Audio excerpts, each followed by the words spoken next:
രണ്ട് രാജാക്കന്മാർ 2-ാം അധ്യായം 1-6 മുതൽ 14 വരെയുള്ള വാക്യങ്ങൾ. കർത്താവ് ഏലിയായെ സ്വർഗ്ഗത്തിലേക്ക് ചുഴലിക്കാറ്റിലൂടെ എടുക്കാൻ സമയമായപ്പോൾ ഏലിയായും എലീശയും ഗിൽഗാലിൽ നിന്ന് വരികയായിരുന്നു. അനന്തരം ഏലിയ എലീശയോട് പറഞ്ഞു, ദയവായി ഇവിടെ നിൽക്കുക, കർത്താവ് എന്നെ ജോർദാനിലേക്ക് അയച്ചിരിക്കുന്നു. അവൻ പറഞ്ഞു, കർത്താവിനെയും അങ്ങയെയും സാക്ഷിയാക്കി ഞാൻ പറയുന്നു, ഞാൻ അങ്ങയെ വിട്ടുമാറില്ല. അങ്ങനെ ഇരുവരും യാത്ര തുടർന്നു. അവർ ഇരുവരും ജോർദാന് സമീപമെത്തിയപ്പോൾ പ്രവാചകഗണത്തിൽപ്പെട്ട 50 പേർ അല്പം അകലെ വന്നു നിന്നു. ഏലിയ മേലങ്കി എടുത്ത് ചീട്ടി വെള്ളത്തിലടിച്ചു. വെള്ളം ഇരുവശത്തേക്ക് മാറി. ഇരുവരും ഉണങ്ങിയ നിലത്തുകൂടി അക്കരെ കടന്നു. മറുകര എത്തിയപ്പോൾ ഏലിയ എലീശയോട് പറഞ്ഞു, നിന്നിൽ നിന്ന് എടുക്കപ്പെടുന്നതിന് മുൻപ് ഞാൻ എന്താണ് ചെയ്തു തരേണ്ടത്? എലീശ പറഞ്ഞു, അങ്ങയുടെ ആത്മാവിൻ്റെ ഇരട്ടി പങ്ക് എനിക്ക് ലഭിക്കട്ടെ. അവൻ പറഞ്ഞു, ദുഷ്കരമായ കാര്യമാണ് നീ ചോദിച്ചത്.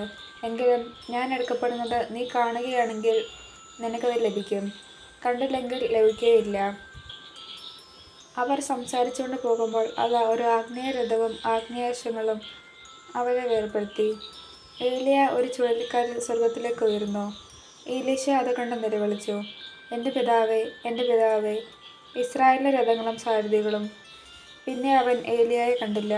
അവൻ വസ്ത്രം കീറി. അവൻ ഏലിയായിൽ നിന്ന് വീണ് കിട്ടിയ മേലങ്കിയുമായി ജോർദാന്റെ കരയിൽ ചെന്ന് നിന്നു. അവൻ അത് വെള്ളത്തിന്മേൽ അടിച്ചുകൊണ്ട് പറഞ്ഞു, ഏലിയായുടെ ദൈവമായ കർത്താവ് എവിടെ? അവൻ വെള്ളത്തിന്മേൽ അടിച്ചപ്പോൾ വെള്ളം ഇരുവശത്തേക്ക് മാറി. അവൻ കടന്നുപോയി. ദൈവമായ കർത്താവിന് സ്തുതി. വിശുദ്ധ മത്തായിയുടെ സുവിശേഷം 6-ാം അധ്യായം 1 മുതൽ 6 വരെയും 16 മുതൽ 18 വരെയുള്ള വാക്യങ്ങൾ. മറ്റുള്ളവരെ കാണിക്കാൻ വേണ്ടി അവരുടെ മുൻപിൽ വച്ച് നിങ്ങളുടെ സൽക്കർമ്മങ്ങൾ അനുഷ്ഠിക്കാതിരിക്കാൻ സൂക്ഷിച്ചുകൊള്ളുവിൻ. അല്ലെങ്കിൽ നിങ്ങളുടെ സ്വർഗ്ഗസ്ഥനായ പിതാവെങ്കിൽ നിങ്ങൾക്ക് പ്രതിഫലമില്ല. മറ്റുള്ളവരിൽ നിന്ന് പ്രശംസ ലഭിക്കാൻ കപടനാട്യക്കാർ സിനഗോഗുകളിലും തെരുവീഥികളിലും ചെയ്യുന്നത് പോലെ നീ ഭിക്ഷ കൊടുക്കുമ്പോൾ നിന്റെ മുൻപിൽ കാഹളം മുഴക്കരുത്. സത്യമായി ഞാൻ നിങ്ങളോട് പറയുന്നു, അവർക്ക് പ്രതിഫലം ലഭിച്ചു കഴിഞ്ഞു. നീ ധർമ്മദാനം ചെയ്യുമ്പോൾ അത് രഹസ്യമായിരിക്കേണ്ടതിന് നിന്റെ വലത്ത് കൈ ചെയ്യുന്നത് ഇടത്തെ കൈ അറിയാതിരിക്കട്ടെ. രഹസ്യങ്ങൾ അറിയുന്ന നിന്റെ പിതാവ് നിനക്ക് പ്രതിഫലം നൽകും. നീ പ്രാർത്ഥിക്കുമ്പോൾ കപടനാട്യക്കാരെ പോലെ ആകരുത്. അവർ മറ്റുള്ളവരെ കാണിക്കാൻ വേണ്ടി സിനഗോഗുകളിലും തെരുവീഥികളുടെ കോണുകളിലും നിന്ന് പ്രാർത്ഥിക്കാനാണ് ഇഷ്ടപ്പെടുന്നത്. സത്യമായി ഞാൻ നിങ്ങളോട് പറയുന്നു, അവർക്ക് പ്രതിഫലം ലഭിച്ചു കഴിഞ്ഞു. എന്നാൽ നീ പ്രാർത്ഥിക്കുമ്പോൾ നിന്റെ മുറിയിൽ കടന്ന് കതകടച്ച് രഹസ്യമായി നിന്റെ പിതാവിനോട് പ്രാർത്ഥിക്കുക. രഹസ്യങ്ങൾ അറിയുന്ന പിതാവ് നിനക്ക് പ്രതിഫലം നൽകും. നിങ്ങൾ ഉപവസിക്കുമ്പോൾ കപടനാട്യക്കാരെ പോലെ വിഷാദം ഭാവിക്കരുത്. തങ്ങൾ ഉപവസിക്കുന്നുവെന്ന് അന്യരെ കാണിക്കാൻ വേണ്ടി അവർ മുഖം വികൃതമാക്കുന്നു.